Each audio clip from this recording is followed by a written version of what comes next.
જય માતાજી મિત્રો, 23 તારીખ 3 મહિનો 2026 ગામ વામૈયા મીટિંગ રાખેલી છે દરબાર સમાજની ઠાકોર સમાજની. તો જેમને ના ખબર હોય તો આ વિડીયો તમે શેર કરી નાખજો. અને આપણે બધા ઠાકોરોને દરબારોને આવવાનું જ છે મીટિંગમાં, બરોબર?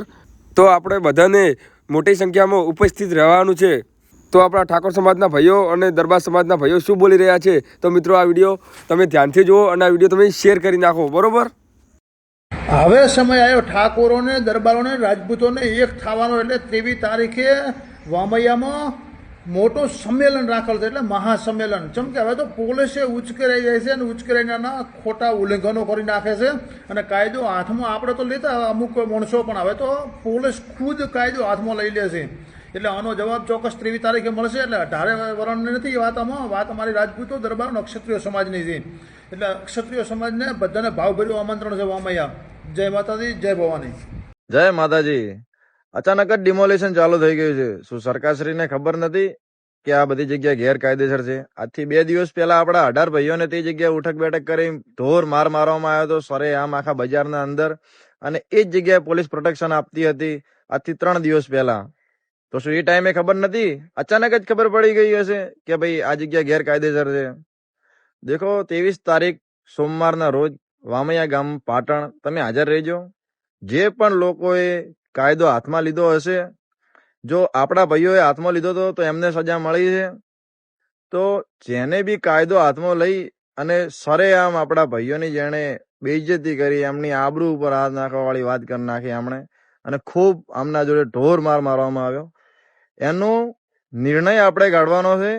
ડિમોલેશન એટલા માટે કરવામાં આવ્યું છે કે તમારો આક્રોશ ઠંડો થઈ જાય, તમે એ વાત ઉપરથી જ હટી જો કે તમારા ભાઈઓને માર્યા હતા, અને આ નાની નાની વાતથી તમને ખુશ કરી દેવામાં આવે. અત્યારે સ્ટેટસો, સ્ટોરીઓ, રીલ્સો બહુ દેખો છો, તેનાથી તમને એવું થઈ ગયું છે કે તમારી જીત થઈ ગઈ. સોમવારના હાજર રહેજો ભાઈ. જય માતાજી, જય મહાકાલ. બે નહીં રે ઘર બાર, આ છે દરબાર, પછી કહેતો નહીં મારો ભાઈ. જય માતાજી, જય ભવાની, જય ક્ષત્રિય ઠાકોર સમાજ.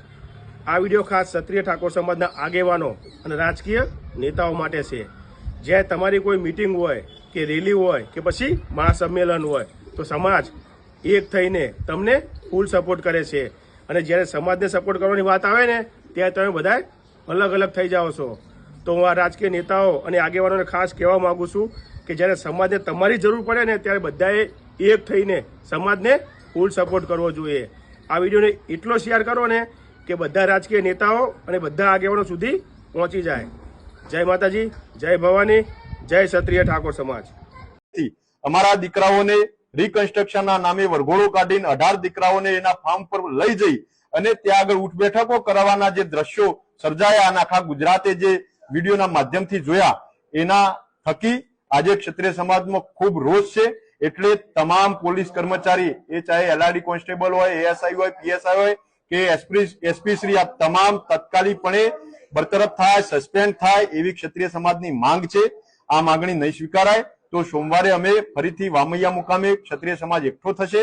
ત્યાંથી જિલ્લાના કલેક્ટરશ્રીને આવેદનપત્ર પાઠવીશું અને શક્તિ પ્રદર્શન કરી અને અલ્ટિમેટમ આપીશું કે ટૂંકા ગાળાની અંદર અમારી માંગણી જો સંતોષવામાં નહીં આવે તો કાયદાકીય રીતે લડીશું, કોર્ટના માધ્યમથી લડીશું, સામાજિક રીતે શક્તિ પ્રદર્શન તો કરીશું, પણ રાજકીય રીતે ગામે ગામ ક્ષત્રિય સમાજના ગામોમાં રાજકીય પાર્ટીની પ્રવેશબંધીનું ફરમાન સાથે કોઈ રાજકીય વ્યક્તિને ઘૂસવા નહીં દેવા એવા આકરા નિર્ણયો લઈને પણ એક દાખલો બેસાડીશું. ક્ષત્રિય સમાજના આ સ્વાભિમાન પર પ્રહાર થયો છે, એને સાખી નહીં લઈએ એ મિજાજ સાથે આજે ક્ષત્રિય સમાજ એકઠો થયો છે.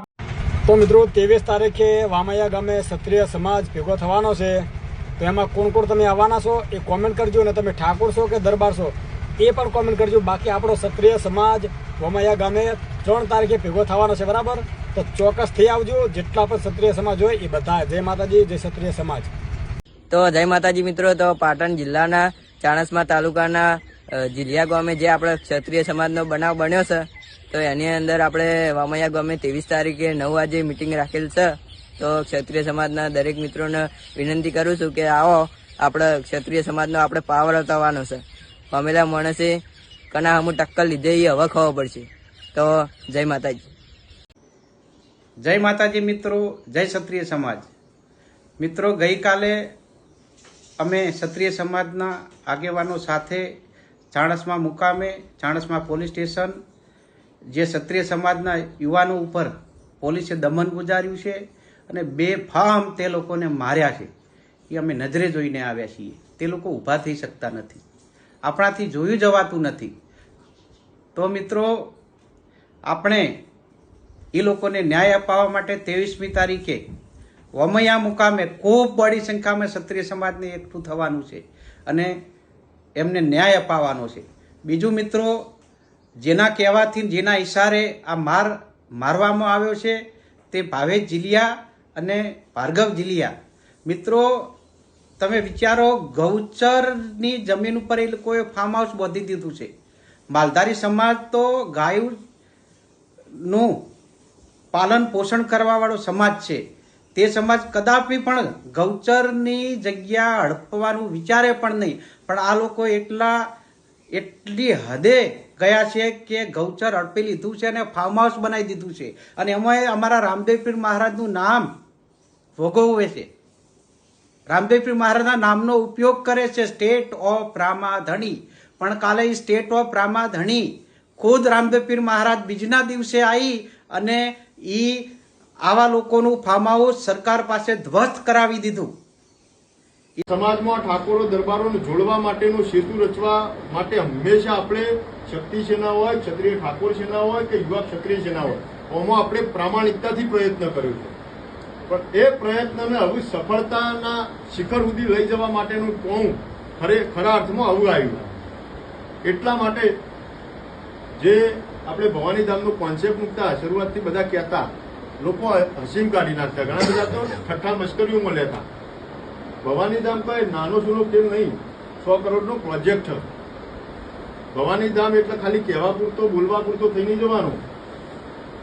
પણ જે રીતે કળવા પટેલનું ઊંઝા ઉમિયા ધામ, લેઉવા પટેલનું કાગવડ ખોડલ ધામ, રબારી સમાજનું તરફ વાળીનાથ ધામ, ચૌધરી સમાજનું મહેસાણા અર્બુદા ધામ, ચારણ ગઢવી સમાજનું મોગલ ધામ, રબારી ભરવાડને માલધારીની વ્યાખ્યામાં આવતા દુધરેજ વડવાળા ધામ, એ જ રીતે આખા ગુજરાતના ક્ષત્રિયો, એ ચાહે ઠાકોરો દરબારોમાં અલગ અલગ શાખાઓ, અલગ અલગ વંશ ભલે હોય, અલગ અલગ કુળદેવીઓ ભલે હોય, પણ આખા ગુજરાત અને ભારતમાંથી તમામ શક્તિપીઠોથી એક જોટ લાવી દરેક જગ્યાએ, ચાહે ઉજ્જૈન હર્ષિદમાની હોય, ચાહે માં હિંગળાજ માતાની હોય, ચાહે કામાખ્યા માતાજીની હોય, ચાહે જ્વાલાદેવીની હોય, ચાહે અર્બુદા માતાની હોય, ચાહે આશાપુરા માતાની હોય, ચાહે શક્તિ માતાની હોય, તમામ શક્તિપીઠોમાંથી શક્તિપીઠની જ્યોત લાવી અને એક જ જ્યોતમાં પ્રસ્થાપિત કરી અને માં આજ શક્તિનું ધામ, આ ક્ષત્રિયોની સંસ્થા એટલે ભવાની ધામ, અને એવા ભવાની ધામ બનાવવાની આપણી પ્રયત્ન.